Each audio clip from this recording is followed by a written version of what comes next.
Yen liwat aku kelingan kubuk kae yen tak golek neng cagak kebak tulisan warna abang tondo isih sayang Mas Pur ben milik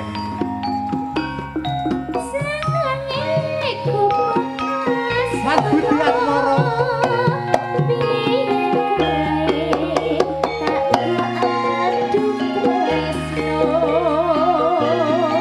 Pak Kapolsek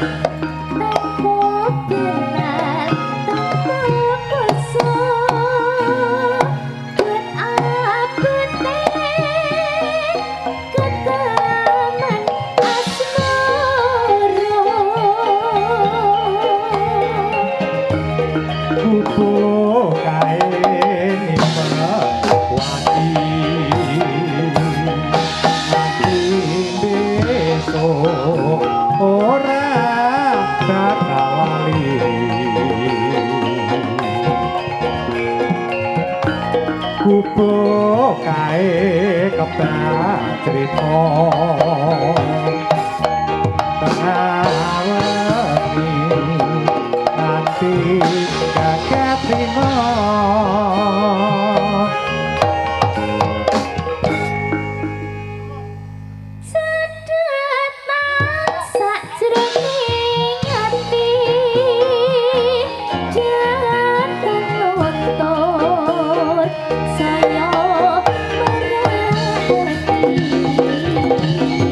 gaya baru Bubo Kasmoro rock dram-draman Cak Bagus kasar sesek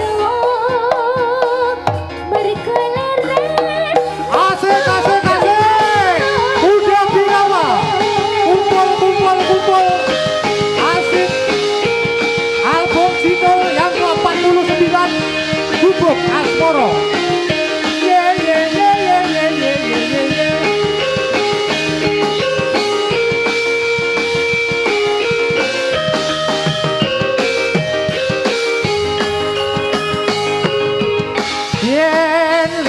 aku kelingan kubuk kae yen kanggo leren ing cagak kebak tulisan warna abang padha isih sayang jenenge kubuk Kasmoro yen kae aku Presto Anto Jantan Tanpa Monolong Oh Tabote Aman Asmoro Hey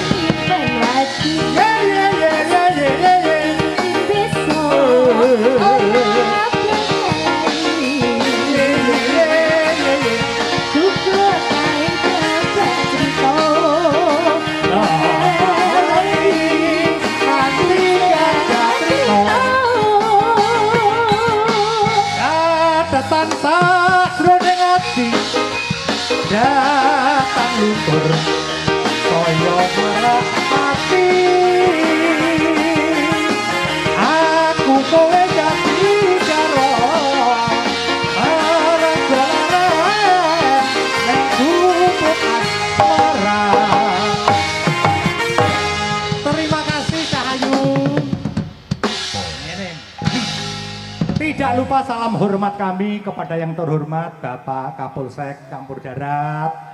Tidak lupa salam hormat kami kepada yang terhormat Bapak Kepala Desa Campur Darat beserta stafnya dan RT RW Bapak Karang Taruna Desa atau Dusun Campur Janggrang ya.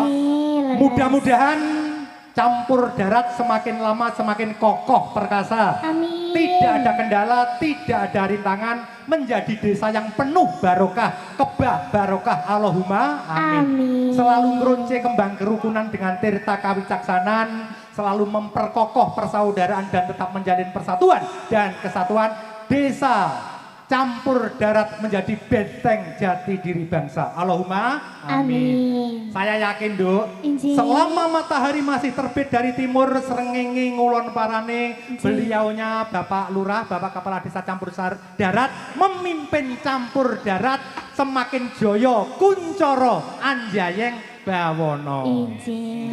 Dalam ora ketang sethithik iki nek lawake lek ning jaranan iki lawake ora ketang 5 menit itu ya, Nduk. Tak celuke iki luar biasa, Nduk. Warga masyarakat Campur Janggrang iki pelawake dudu kok Tulungagung. Sinten? Pelawake kok Turki. Turki. Oh, iya. Berarti Salib tambah oso. Nah, wis, yo berdua sik.